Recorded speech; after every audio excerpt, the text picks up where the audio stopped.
Welcome, everybody. Today, I'd like to introduce Connie Chen, who is Senior Medical Director at Pfizer in the Global Medical Affairs Group. Connie is a 1995 graduate of the College of Pharmacy, and she's joining us for lessons from the field. And as you know, this is a series of interviews where we talk to alums and other partners of the College of Pharmacy, all of whom have a common thread, and that is a passion for pharmacy and pharmaceutical sciences. And through the questions and discussion, we hope to elucidate insight from our guests on the career and experience that they've had for the benefit of our students, alumni, and friends. So let's go ahead and get started. Dr. Chen, I guess if you could just start with a real brief overview of your career and what you've been doing since 1995. Sure. Yeah, but thanks for having me. I think these are a great opportunity for folks to really hear all the different paths you can have within pharmacy. So thanks for the opportunity. Absolutely. So I guess maybe to start at the end, I actually have been at Pfizer for a little over 20 years, not consecutively, but here based in their headquarters in New York. 15 years of that has been actually in the outcomes research group. I've kind of managed people, been in multiple therapy areas. And then in the last 7 years, I've been in the medical affairs group. And we could talk about that, let me know. I've sure you've done a lot of these interviews, so anything you'd like me to touch upon a little bit more, just let me know. And if I had to backtrack then, how I got my start was, and I'll just mention my undergrad is in microbiology. The reason I mentioned that is when I started pharmacy school, what was nice was I had an opportunity to work in labs with Dr. Rod Gold and Manzinger. And so with the microbiology background, I spent a lot of time with them and a lot of fun, learned a lot. It really got me thinking about research, and that's kind of why some of the roads that I've taken was partly because of what they shared and part in what I experienced there. I also realized that I did not like microbiology. I don't like COVID, and I don't like microbiology. I spent a lot of time in the lab, and I just realized that was not for me, although that background was certainly helpful. As much as your day to day, there's things that I realized that was just not for me. So I definitely like more of the clinical track. But after my PharmD, I did a clinical practice residency at the Heinz, and then a 2-year fellowship at University Health System Consortium, focusing on pharmacoeconomics and outcomes. Right after that, I went into industry, and very volatile changes, et cetera. And again, let me know what you'd like me to elaborate on a little bit more. But you can fast forward to 20 years, multiple companies, multiple mergers. That's a great summary of what of your career, and yeah, we can come back to and elaborate on any of the bits and pieces with the different companies you've been with over that time. And maybe this first question will be a platform for that, but the first question really is to kind of highlight. Could you highlight for us which parts of your career have really given you the most satisfaction, the pieces that have kind of kept you motivated and having a passion for pharmacy? Yeah, I guess maybe the path I took was maybe a little bit non-traditional in the sense of, especially in school, it's clinical practice, and I think I was always headed in that direction. My father's a physician, but I found that where I can make the most impact with patients is really being in that part where you can bring new treatments to the market, understand them within clinical trials, understand how best to use them in the real world. So maybe one of the years I was thinking back about, we launched 3 drugs in the oncology, and it was such a privilege to have the opportunity to be part of the team that looked at the molecule from a research standpoint, a clinical trial standpoint. We actually participated in advisory committees with the FDA, so that was intense and stressful, but all it takes, they gave me such an appreciation for what it takes to bring a drug effectively and safely to the marketplace, and then continue to make sure that it's appropriate for it. So I really appreciate that part of it. It's the patient-centric piece, and doing it not directly with a patient per se, but still allowing for that patient to get access to the drug. Yeah. I mean, a couple of things I would just say is we have more and more students, I think, these days who are interested in careers like yours, you know, that are interested in moving on, doing fellowships and then getting into industry. And I think what you've described in terms of satisfaction that you get by seeing a drug come to market that you put so much time and energy into and knowing how it helps patients is one of the things that has motivated our students and stories like yours. So thank you for that. I guess maybe I was just go going to ahead. make one other comment to that, because as many as I've seen make it to market, there's many more that just do not. No, and it's challenging just thinking about drug development and why it's so important to really have that discovery component of it. So yeah. Yeah, I can see that would be true.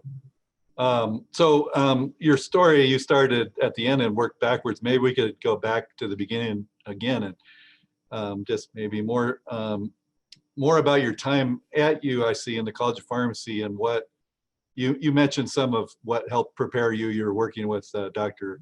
Danziger and Rodvold and your background in microbiology and interest in research. But whether is there other experiences or you know, part of the education that you got at UIC that you think really helped prepare that maybe students could learn from or pay more attention to while they're here?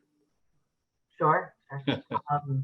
I was probably on the nerdier side when I was in school, but just through the years, what I really appreciated though, and when I look back is just some of the extracurricular things that I did. So even like Kappa Psi, and I don't know if others talk about their experiences with different organizations and things, but some of the service that we do, but that network of people and what you can experience, not just in your classroom, that definitely bonds you, but the things that we did outside of school. And so the extracurricular, the service, working in labs, all of those things I think really kind of round you out as a person. Because again, I'm probably more comfortable with my head in a book. But as I learned over time, it's really so many other skill sets you need to be successful. I think obviously within school, it is such an amazing group of mentors and individuals. But I think what I appreciated in looking back, I guess, is just how not only are they just knowledgeable, but the way that they really, their bedside manner, also how you work in a multidisciplinary setting. It is not easy, and it is challenging. And I'm not saying my job every day is either, and I'm working with EOs and physicians as well as pharmacists, nurses, and such. But really, when you go on rounds, when you are in those types of settings, just to sit and observe, our preceptors in challenging situations. And so I appreciate that even more than the kind of the day-to-day book part. It's all the other things, and that's why I think extracurricular, all of those are so valuable. And you don't appreciate it until you're out of school. Right. A lot of times. Yeah. Yeah. No, that's good advice. So then maybe working our way forward over the different positions that you've had up till now, are there particular experiences or people who influenced you or helped inform you on your progression along your career? I guess it would be obviously many of my managers, and I guess even to think back when I made the move from the fellowship into pharma, I actually looked at, because I don't think your fellowship is the end of learning, right? There's still, if anything, I just learned how much I don't know at the end of my fellowship, but it's like the more you know, the more you realize you really know nothing. So I remember at the end of it, it was like, where am I going to find that next mentor, teacher? And at that time, pharmacoeconomics is still kind of, there was only a handful of fellowships. And so I found them in pharma. So I have to say, like, my managers, my initial bosses were also my teachers and mentors and preceptors for like the entirety of my career. Mm-hmm. So I would say that they've really had such a role in, and I'm not saying I necessarily got along with every one of them. I have, there are ones, I mean, everyone has, the challenges, but I've always learned something from every single one of them. And I'm sure I was a handful at times. It's all good. All good. Yeah. Well, you started off initially at Cyril, right? In I town did. here. Yeah. Yeah. Yeah. Was Greg Boyer Oh my the gosh, he manager? was. Yeah. Yeah. Yep. And He was was there. Hinda Toom there at the time? Yeah.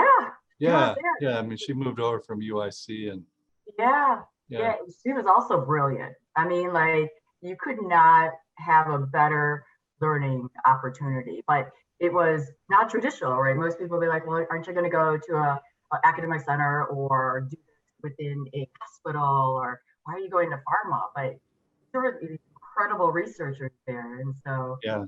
I learned a ton. I was very grateful for that opportunity. Yeah. Small world. So let's see what we have next is a couple questions for you maybe on just tips that you got along the way from mentors, or either work tips or life tips, or anything you think is worth passing on to some of our students or recent graduates. Sure, sure. I think one thing in just over time, and I think it's really hard to take criticism. And it's like when you get your review and when you hear someone openly disagreeing, I think it took me a while to say and appreciate what that really meant. And so in my years, I those are the people who really want you to succeed. If somebody doesn't tell you or constructively provide you that feedback, you're never going to change. You're never going to grow. So I, over time, found those mentors or asked those questions that aren't easy to be able to improve, to be better at my job, be better at working with people. But I think being open to criticism, getting that constructive feedback, and really trying to apply it, it's humbling, but it really has paid off, because I think taking those nuggets has really made me appreciate and become self-aware of things that I can do better in my job or personal life. Yeah. Yeah, that's great advice. Probably the hardest advice to take, but still, when you do it and you realize the benefits of it, it's clearly an important thing to always continue to try to do. Let's see. You talked about some of the things that satisfy you most with your career. Maybe more globally in the profession of pharmacy, you've been in the profession for some time now, and maybe reflect on kind of where you see pharmacy going and what keeps you excited about pharmacy, whether it's pharmaceutical industry or other careers that people may have in pharmacy. Yeah, maybe I'll start, maybe focus on industry in the sense of like having been there for a while. Yeah. What's super cool, and this is where even I think about what I've done in 15 years, different therapy areas, worked in outcomes research, but I had the opportunity to kind of change roles. And the more I spend time in industry, I realized just how many roles that pharmacists can play in this setting. Everything from working with patient advocacy groups, so being on the policy side, on the regulatory side, on the clinical side, doing clinical trials, and just for myself, having moved from outcomes research, more of a payer-focused, patient-focused role, to more of like a HCP medical kind of that interaction. So I think it's mind-boggling. I would have never guessed walking into a Pfizer, just how many kind of different types of roles there are. And number two, how many that pharmacists play. I'm always like super like impressed with what my colleagues have been able to do, not just traditional roles. So it's actually exciting. Like if I could start it all over again, I'm very jealous. There are so many options, and half of them you don't even know until you're actually in the role that you're in. So yeah, that's so true.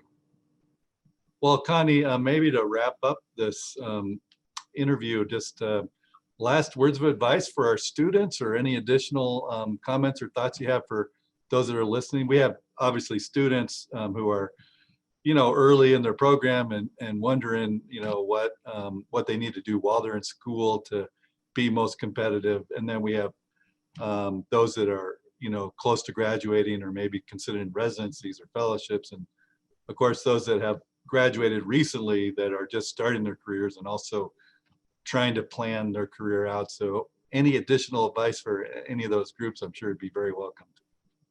Sure. I think one thing I learned is just flexibility and adapting to change.